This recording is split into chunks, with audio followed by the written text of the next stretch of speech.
Olá pessoal, tudo bem com vocês? Na aula de hoje nós vamos finalizar esse conteúdo de sexo, saúde e sociedade. Então essa é a parte 3 do conteúdo, que inclusive vocês não veem com frequência as aulas indo até a parte 3, geralmente é parte 1 e 2, mas esse conteúdo nos deu a oportunidade de abordar uma parte 3, certo? Então, como eu comentei com vocês, nessa aula nós vamos ver algumas infecções sexualmente transmissíveis e quais as características do que é observado nessas infecções, certo? Então, só relembrando as duas outras aulas, na primeira aula a gente falou um pouquinho sobre os métodos contraceptivos, sobre alguns deles, como os métodos hormonais e os métodos cirúrgicos, principalmente. Na aula 2 a gente falou um pouquinho sobre os métodos contraceptivos, principalmente os de barreira, e falamos um pouquinho de modo geral sobre as infecções sexualmente transmissíveis e por que atualmente elas são chamadas de infecção e não de doença, certo? Então agora nessa aula a gente vai falar um pouquinho sobre algumas dessas infecções. Começando pela AIDS. Então, a AIDS ainda é uma doença sem cura que é causada pelo vírus do HIV, que é o vírus da imunodeficiência humana. Esse vírus atua comprometendo o sistema imunológico do indivíduo, fazendo com que ele fique mais suscetível a infecções oportunistas. Vale salientar que ter HIV não é a mesma coisa que ter AIDS, uma vez que ainda é um estágio mais avançado da infecção por HIV, em que o indivíduo está bastante vulnerável à doença. Então veja que existe uma relação diferente entre AIDS e HIV. Então, a partir de agora, para quem não sabia, desassociem AIDS e HIV, porque são coisas diferentes. O indivíduo com AIDS é um indivíduo que está mais sujeito a adquirir outras doenças, porque vai estar com sua imunidade totalmente afetada. Uma pessoa com HIV, ela vai estar lá com o vírus da imunodeficiência humana, então o termo HIV, ele parte dessa sigla que vem do inglês, certo? Então, imunodeficiência, ou melhor, vírus da imunodeficiência humana, então por isso que é HIV. Então, o indivíduo ele pode conviver com o HIV sem apresentar qualquer sintomas. Então, é um desses motivos, inclusive, que não se chama mais doença sexualmente transmissível, e sim infecção. Porque, por exemplo, indivíduos que apresentam AIDS, que se tratam e que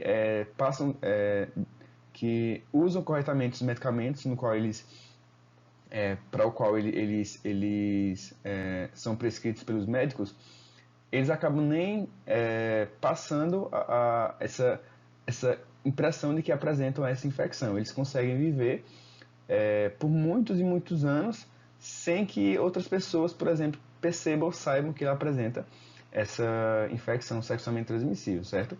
Então, relembrando, HIV e AIDS são coisas diferentes.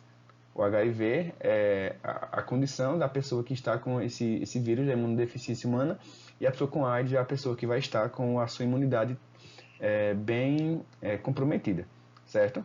Pela decorrência do HIV. A próxima é o condiloma acuminado. O condiloma acuminado é causado pelo vírus do HPV, que é o papiloma vírus humano, o que é responsável por... Deixa eu pegar aqui o laser, só um minuto. O condiloma acuminado é causado pelo vírus do HPV, que é o papiloma vírus humano, o qual é responsável por desencadear o surgimento de verrugas nas regiões do ânus e regiões do ânus e vaginal. Ou melhor, desculpa, regiões do ânus e genital, sendo pênis ou vagina.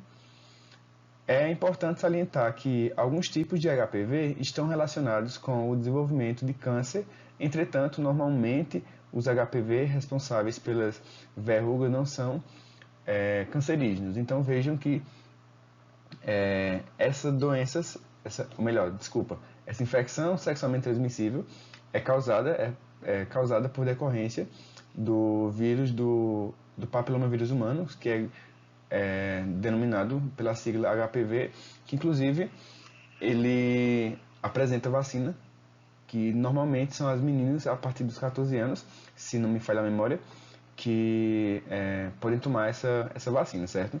Então, é sempre bom a gente lembrar e relembrar que algumas dessas infecções sexualmente transmissíveis, elas apresentam vacinas para que a gente possa se prevenir delas, certo? Como é o caso do condiloma acuminado. Outra infecção sexualmente transmissível é a gonorreia, que é causada por uma bactéria e pode ou não causar sintomas. Então, nos homens pode causar ardência na hora de urinar e o surgimento de corrimento, e nas mulheres pode causar o sangramento fora do período menstrual, o corrimento e dores ao urinar. Nós temos também a sífilis. Então, a gente tem que essa infecção sexualmente transmissível ela tem 3 estágios. Então, a sífilis é uma doença causada por uma bactéria e é uma doença grave que, se não tratada, pode evoluir e causar complicações. A sífilis, como eu comentei com vocês, podem ser classificadas de diferentes estágios. Então, a gente tem 3 principais, que é a sífilis primária, que observa-se a presença de uma ferida no local de entrada da bactéria, geralmente única, que não causa dor, nem coceira e nem ardência. Essa ferida desaparece sem deixar marcas, o que leva muitas pessoas a acharem que estão curadas. Então, essa é a sífilis primária. A sífilis secundária observa-se manchas no corpo, febre e mal-estar, sendo esses sintomas observados semanas após a cicatrização da ferida. Posteriormente, temos a sífilis latente, que é uma fase assintomática de duração variável. E por fim, nós temos a sífilis terciária, por sua vez, pode surgir até 40 anos após a infecção e desencadear sintomas mais graves, acometendo o sistema cardiovascular e nervoso, podendo até mesmo levar à morte. Então vejam que essa é uma das infecções sexualmente transmissíveis mais graves, então é sempre bom a gente saber, ou melhor, a gente prevenir, né? Fazer o uso de métodos contraceptivos seguros durante relações sexuais, e mesmo passando por todos esses métodos de segurança, é sempre bom fazermos testes de infecções sexualmente transmissíveis, que inclusive em algumas cidades, que aqui na nossa cidade, nós temos o CTA, que ele disponibiliza esses testes gratuitamente, certo? E por último, não menos importante, nós temos a hepatite B, que a hepatite B pode ser definida como uma inflamação que atinge o fígado.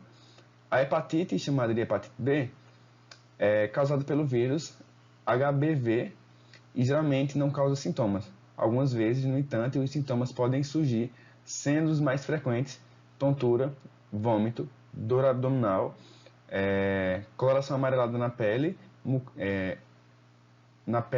mucosas e nos olhos. Então, essa é uma infecção sexualmente transmissível que, inclusive, como eu comentei com vocês, como o caso do HPV, que existem vacinas. Então, inclusive, se você não tem no seu cartão de vacinação as 3 vacinas da hepatite descritas no seu cartão de vacinação, é interessante você ir no posto de saúde para procurar se vacinar e atualizar seu cartão de vacinação, certo? Então, pessoal, são essas as principais infecções sexualmente transmissíveis. Espero que vocês tenham entendido e gostado do assunto. E é isso, a gente termina com esse assunto nessas 3 aulas. E próxima aula a gente já entra com conteúdo novo, certo? Então, tchau e até a próxima aula.